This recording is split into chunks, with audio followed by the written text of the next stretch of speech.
Selamat siang adik-adik, apa kabar semuanya?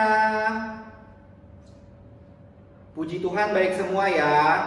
Kita bersyukur kepada Tuhan kita hari ini masih boleh bersama-sama beribadah. Meskipun adik-adik beribadah di rumah, mari kita bersama-sama bersungguh-sungguh mempersiapkan hati dan pikiran kita sebelum kita memulai ibadah.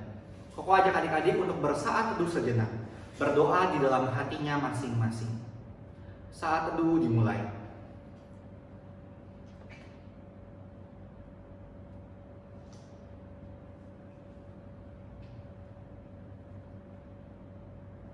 Amin. Koko undang adik-adik untuk bangkit berdiri. Kita akan memulai ibadah kita dengan sebuah pujian. Kasih Allahku sungguh telah terbukti ketika Tuhan mau mati untuk menebus dosa kita. Mari kita angkat pujian ini dengan sungguh-sungguh.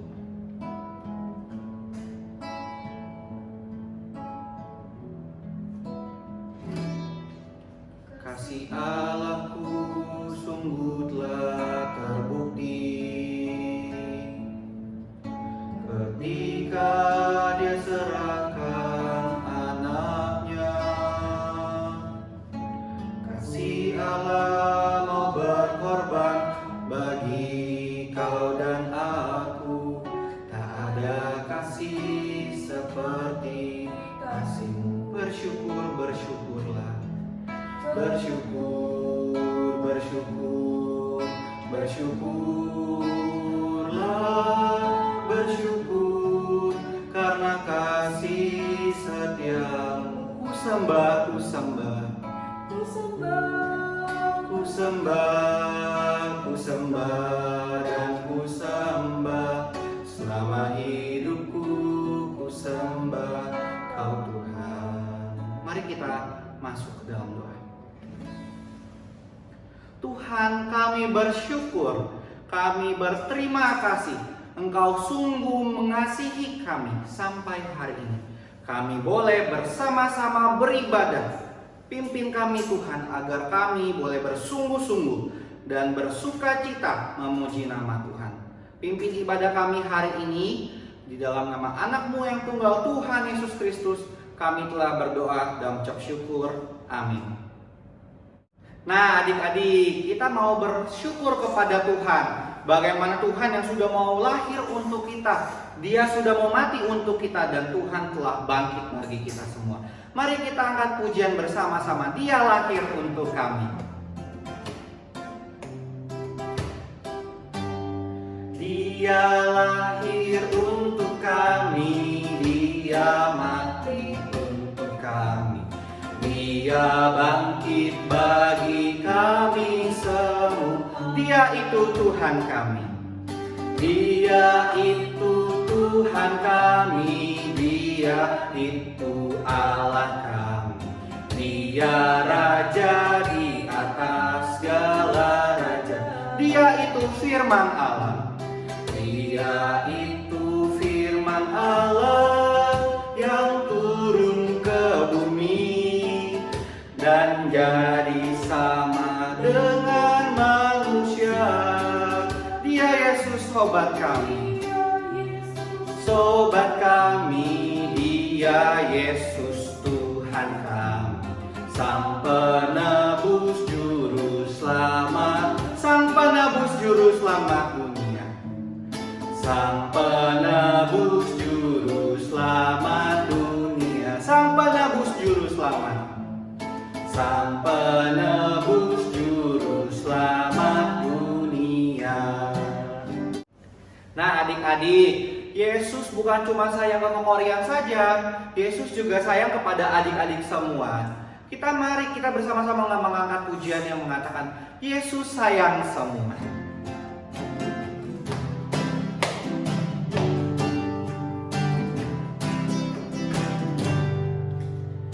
Yesus sayang semua, semua, semua. Yesus sayang semua, sayang mama, sayang mama, sayang papa, sayang kakak, sayang adik, sayang kamu dan sayang Yesus Yesus sayang semua. Yesus sayang semua, semua, semua. Yesus sayang semua, sayang semua. Sayang mama, sayang mama, sayang papa, sayang kakak, sayang adik, sayang kamu dan saya, sayang semua. Dan marilah kita bersama-sama memuji Tuhan yang hidup, karena Tuhan kita layak menerima pujian. Mari kita angkat pujian dari terbit matahari sampai pada masuknya.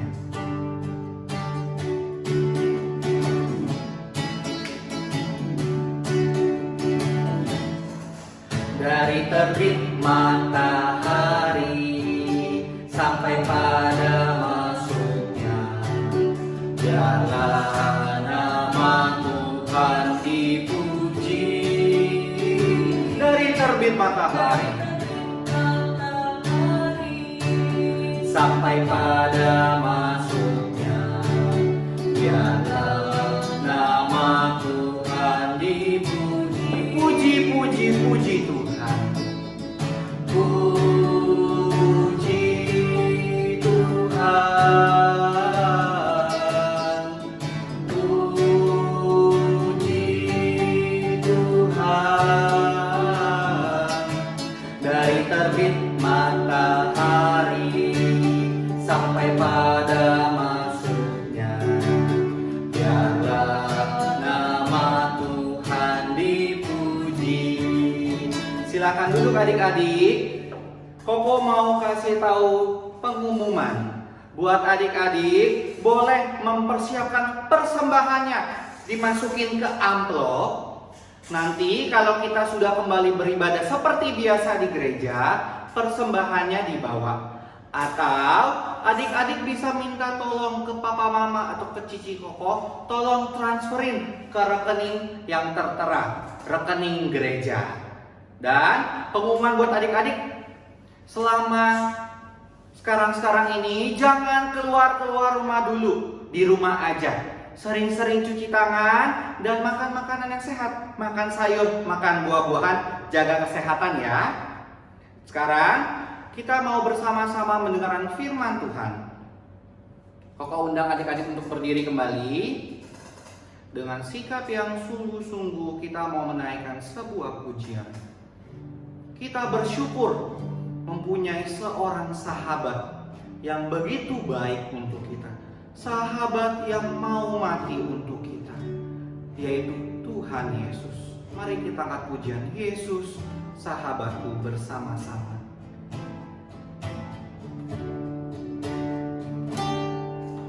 Yesus sahabatku, kau mati bagiku, besarnya kasih-Mu, sahabat dan Tuhanku.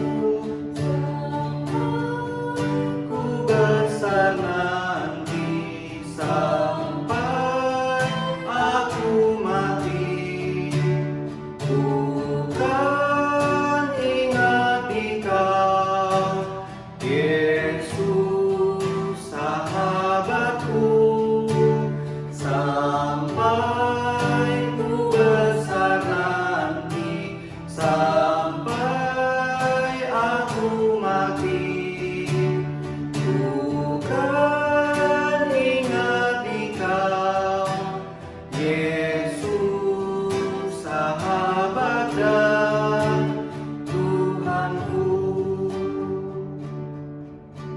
Mari kita berdoa bersama-sama. Lipat tangannya dan tutup matanya. Tuhan, terima kasih.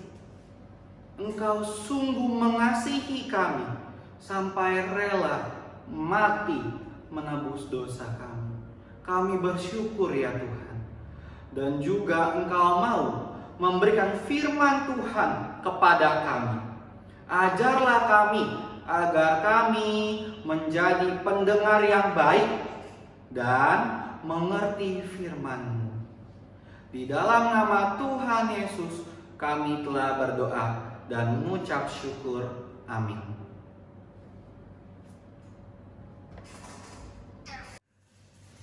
Halo, selamat siang adik-adik. Kalau tadi kita sudah memuji nama Tuhan, saatnya kita mau mendengarkan firman Tuhan. Yuk, sebelumnya Cici mau ajak adik-adik untuk ambil sikap berdoa. Tuhan Yesus, kami mengucap syukur untuk kesehatan yang sudah Tuhan berikan. Dan terima kasih kalau kami juga sudah memuji nama Tuhan dan saatnya kami mau mendengarkan firman Tuhan. Tuhan kiranya boleh memimpin pemberitaan firman Tuhan dari awal sampai akhir. Dan Tuhan juga yang boleh menyertai kami agar kami boleh mendengar dengan sungguh-sungguh dan duduk diam dengan baik. Di dalam nama Tuhan Yesus kami sudah berdoa dan mengucap syukur. Amin. Nah, adik-adik yang belum ambil Alkitab, silakan ambil ya. Karena Cici mau membawa adik-adik untuk membuka Alkitab, membaca firman Tuhan. Kita buka di kitab Yohanes pasal 20. Kitab Yohanes pasal 20 ayat 19 sampai 29. Sudah? Yohanes 20 ayat 19 sampai 29. Adik-adik, jangan menutupnya ya sampai selesai pemberitaan firman Tuhannya. Karena Cici Hela akan membacakannya ayat per ayat. Sambil adik-adik ikut membacanya di dalam hati. Ayat 19. Yesus menampakkan diri kepada murid-muridnya. Ketika hari sudah malam, pada hari pertama minggu itu, berkumpullah murid-murid Yesus di suatu tempat dengan pintu-pintu yang terkunci karena mereka takut kepada orang-orang Yahudi. Nah, murid Tuhan Yesus berkumpul di satu tempat. Dia mengunci pintunya karena dia takut kepada orang Yahudi. Kenapa? Karena dia tidak mau ditangkap dan dibunuh seperti Tuhan Yesus. Pada waktu itu datanglah Yesus dan berdiri di tengah mereka dan berkata, "Damai sejahtera bagi kamu." Ketika para murid larut dalam rasa takut, sedih, Yesus datang berdiri di tengah-tengah mereka dan berkata apa adik-adik tadi? Damai sejahtera bagi kamu. Nah, adik-adik tahu kehadiran Tuhan Yesus di tengah-tengah murid-muridnya adalah membawa sukacita adik-adik. Tadinya muridnya takut, khawatir, gelisah. Begitu Tuhan Yesus hadir di tengah mereka, murid-murid menjadi apa? Sukacita karena Yesus membawa damai sejahtera. Kita baca lagi di ayat 20. Dan sesudah berkata demikian, ia menunjukkan tangannya dan lambungnya kepada mereka. Murid itu bersukacita ketika mereka melihat Tuhan. Tuhan Yesus selain hadir di tengah mereka, Tuhan Yesus juga menunjukkan bukti nyata kalau Tuhan Yesus tidak mati selamanya, tetapi dia bangkit dan hidup dengan tanda apa? Paku di tangannya. Adik-adik bisa lihat juga apa? Lambung yang ditusuk, ya, yang darahnya tercurah buat menebus dosa manusia. Dia membuktikan dengan nyata, dan ini bukan hanya cerita belaka atau cerita tidak benar, tapi ini cerita benar karena dia menunjukkan kalau hantu atau bukan Tuhan Yesus pasti tidak ada tanda apapun.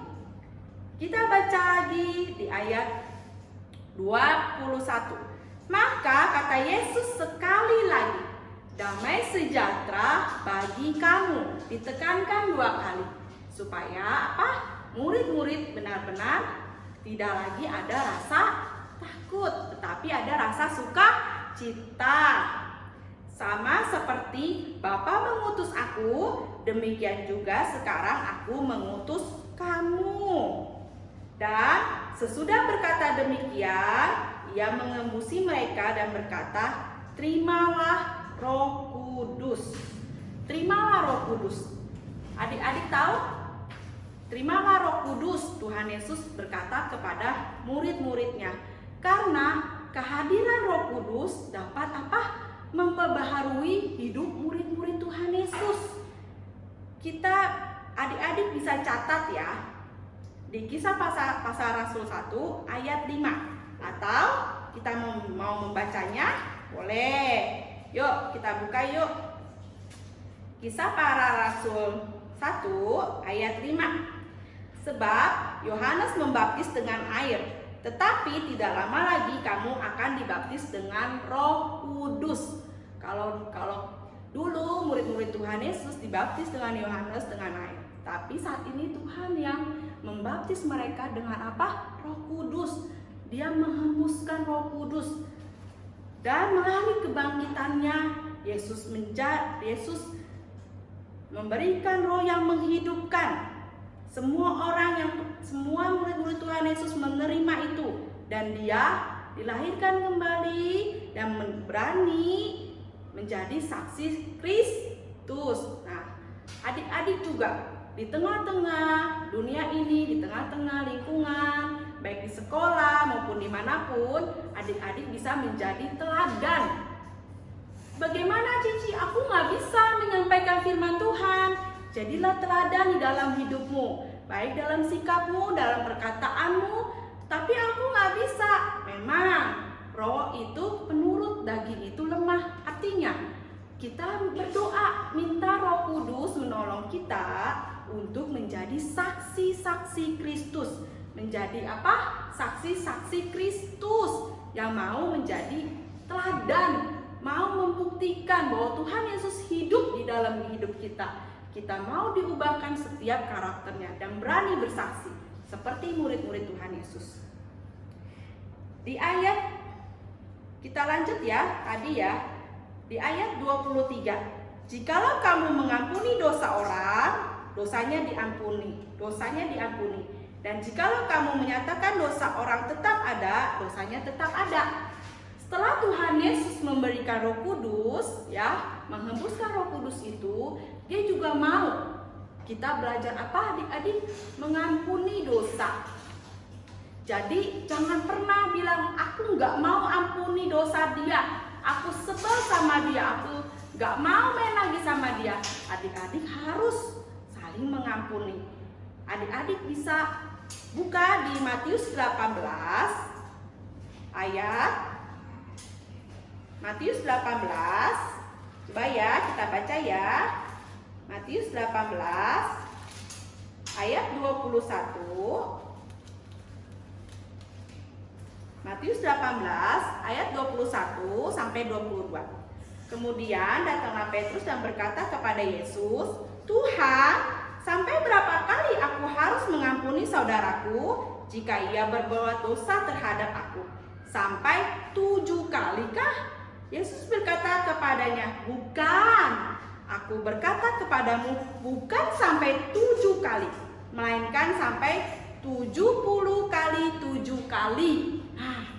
Banyak kan adik-adik, kita tidak bisa, kita tidak boleh menghitung kesalahan teman kita yang kita tidak mau mengampuni dia. Karena kalau kita tidak mengampuni dia, maka tuh Bapa yang di surga, Tuhan Yesus pun tidak akan mengampuni kita. Kita harus menjadi teladan. Kita harus mengampuni orang yang bersalah kepada kita. Kalau kita menghitungnya, coba. Nanti adik-adik bisa hitung sendiri ya. 70 kali 7 kali. Banyak ya adik-adik ya. Oke, kita lanjut adik-adik. Yesus menampakkan diri kepada Thomas. Tetapi Thomas, seorang dari ke-12 murid itu yang disebut Didimus, tidak ada bersama-sama mereka ketika Yesus datang ke situ. Nah, Dari 12 murid Tuhan Yesus, pada saat Yesus datang di tengah mereka, ada satu yang namanya apa? Thomas, yang disebut Didimus. Dia tidak ada pada saat itu. Dan maka 25 ya, maka kata murid-murid yang lain itu kepadanya, "Kami telah melihat Tuhan." Tetapi Thomas berkata kepada mereka, "Sebelum aku melihat bekas paku pada tangannya, dan sebelum aku mencucukkan jariku ke dalam bekas paku itu, dan mencucukkan tanganku ke dalam lambungnya, sekali-sekali aku tidak akan percaya." Kenapa Thomas berkata seperti itu ya? Padahal Thomas tahu, dan mungkin Tuhan sudah pernah memberitahunya bahwa dia akan bangkit dan hidup. Tapi pada saat murid-murid bilang, "Thomas, kami sudah melihat Tuhan Yesus." Thomas bilang apa? "Aku tidak percaya kalau aku tidak melihat apa? Kalau aku tidak menutupkan tanganku ke dalam lambungnya dan melihat tanda paku di tangannya." Kenapa? Tentu ya, perasaan murid Tuhan Yesus yang lain dengan Thomas itu berbeda. Karena murid-murid yang lain sudah melihat terlebih dahulu Tuhan Yesus, sedangkan Thomas tidak. Mungkin saat itu perasaannya sudah berbeda. Kalau kita melihat kejadian saat ini dengan diberitahukan kepada orang lain, mungkin perasaan itu berbeda. Lalu di ayat 26, 8 hari kemudian murid-murid Yesus berada kembali dalam rumah itu, dan Thomas bersama-sama dengan mereka. Sementara pintu-pintu terkunci. Nah, 8 hari kemudian, berapa adik-adik? 8 hari kemudian, murid-muridnya beserta Thomas, sekarang komplit ya adik-adik ya, berada di tempat tinggal yang sama. Pintunya pun dalam keadaan terkunci.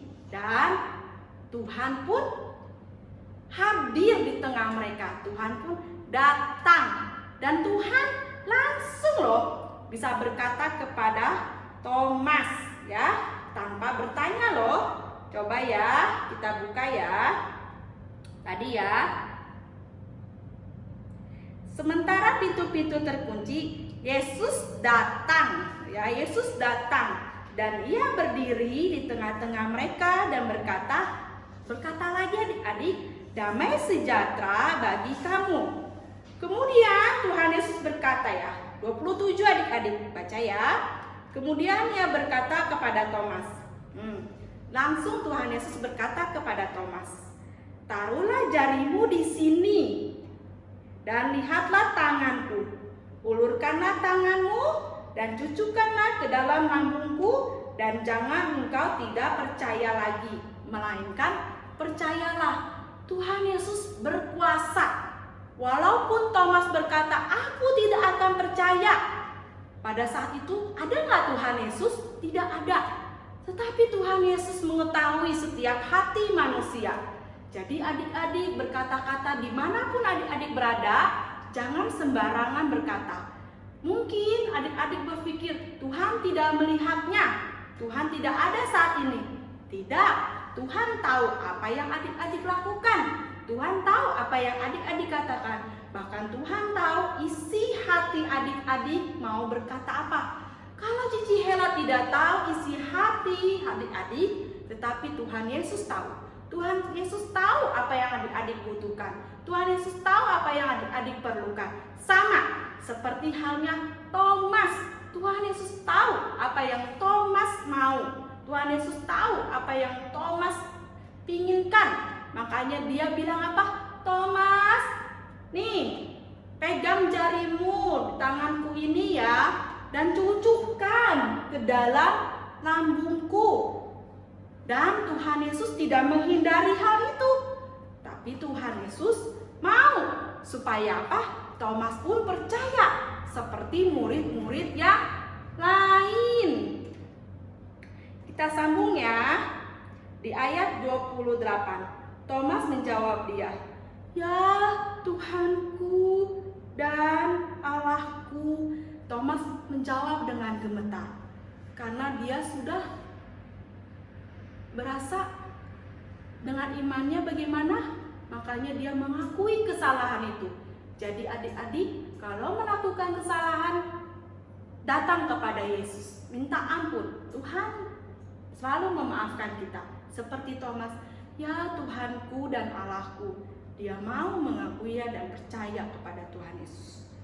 Di ayat 29, kata Yesus kepadanya, karena engkau telah melihat aku, maka engkau percaya. Berbahagialah mereka yang tidak melihat namun percaya. Tetap Tuhan bilang apa kepada Thomas? Karena engkau melihat aku dan engkau mencucukkan jarimu ke dalam lambungku, engkau percaya. Tetapi aku berkata, barang siapa yang tidak melihat namun percaya, dia akan berbahagia. Kitalah orang-orang yang berbahagia. Cici Hela berbahagia, adik-adik berbahagia, mama papa berbahagia. Semua orang yang percaya kepada Tuhan adalah orang-orang yang berbahagia. Nah, adik-adik, kalau adik-adik bila masih saat ini ragu kalau Tuhan Yesus hidup, adik-adik masih saat ini ada satu pertanyaan. Mari adik-adik saat teduh berdoa kepada Tuhan, dan Tuhan pasti akan menjamah hati adik-adik, dan Roh Kudus akan ada dalam hidup adik-adik, dan adik-adik tidak perlu minta tanda apapun untuk percaya kepada Tuhan. Karena iman timbul dari pendengaran. Pendengaran apa adik-adik? Pendengaran akan firman Tuhan. Firman Tuhan itu hidup. Makanya Cici Hela bilang, walaupun kita di rumah, kita tidak bisa kemana-mana, kita bisa membaca firman Tuhan agar iman kita tidak makin down, tidak makin pendek, tidak bertumbuh, tetapi harus makin bertumbuh, harus terus mendengarkan firman Tuhan. Sama seperti halnya adik-adik bernafas dengan apa? Coba nafas. Adik-adik bisa merasakan dan ada di mana nafas itu? Angin itu hembusannya ada di mana? Adik-adik bisa melihatnya? Atau angin merasakan, oh panas, adem, bisa melihatnya? Tidak. Tuhan pun tidak terlihat, tapi Tuhan dapat kita rasakan. Tuhan hadir dalam hati kita. Tuhan hadir dimanapun dia berada. Tuhan tahu apa yang anak-anaknya butuhkan, apa yang anak-anaknya perlukan. Jadi adik-adik ingat, iman timbul dari pendengaran. Kalau adik-adik tidak pernah mendengarkan firman Tuhan, tidak pernah mau membaca firman Tuhan, maka kita akan mempunyai imankah? Ya ada, tapi imannya tidak bertumbuh. Kita harus mempunyai iman semakin hari harus semakin bertumbuh. Nah, poin yang pertama, Tuhan Yesus mau menekankan, berbahagialah orang yang tidak melihat tetapi percaya. Biarlah kita menjadi bagian orang-orang yang berbahagia, tidak melihat namun percaya. Yang kedua, apakah kebangkitan Tuhan Yesus dan Tuhan Yesus hidup adalah kabar baik adik-adik? Ya, pastinya itu adalah kabar baik. Tapi, apakah kabar baik yang telah adik-adik dengar sudah diberitahukan kepada teman, kepada saudara? Tapi Cici, kan kita lagi COVID, nggak bisa kemana-mana. Bagaimana? Sekarang zamannya teknologi, sama seperti Cici. Cici bisa memberitakan firman Tuhan lewat online, YouTube. Adik-adik bisa menjadi saksi Kristus dan memberitahukan kabar baik kesukaan Yesus hidup, Yesus bangkit. Lewat apa adik-adik? Share YouTube ini. Kasih tahu teman-teman yang belum menontonnya. Dan WA. Bilang ke mereka Tuhan Yesus bangkit dan hidup. Kita harus menjadi orang yang percaya. supaya kita apa? Berbahagia. Oke, adik-adik? Oke, kita mau naikkan satu lagu, yaitu apa? Tanda paku di kaki dan tangan. Yuk, Cici Hera mau mengundang adik-adik bangkit berdiri. Kita mau naikkan pujian tanda paku di kaki dan tangan.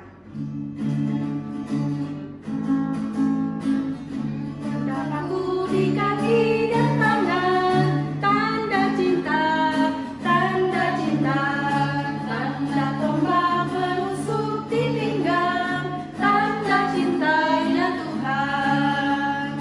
Itu semua Tuhan sudah terima untuk tebus dosa manusia. Bahagia orang yang tak melihat tapi percaya juga. Nah, adik-adik, kalau mau membuat Tuhan Yesus senang, kita harus percaya. Karena dengan pengorbanan Yesus di kayu salib, Dia sudah menebus dosa manusia. Nah, adik-adik, yuk kita mau berdoa. Lipat tangannya, tutup matanya. Tuhan Yesus, kami mengucap syukur. Tuhan hadir di dalam hidup kami, membawa damai sejahtera dan sukacita. Sehingga kami boleh diberikan Roh Kudus dan kami boleh belajar menjadi teladan firman Tuhan dimanapun kami berada. Kami boleh mengabarkan sukacita ini, mengabarkan bahwa Tuhan Yesus hidup di dalamku, dan Tuhan Yesus yang menyelamatkan kami semua orang berdosa. Terima kasih ya Tuhan untuk firman-Mu pada siang hari ini. Hanya di dalam nama Tuhan Yesus kami sudah berdoa dan mengucap syukur. Amin.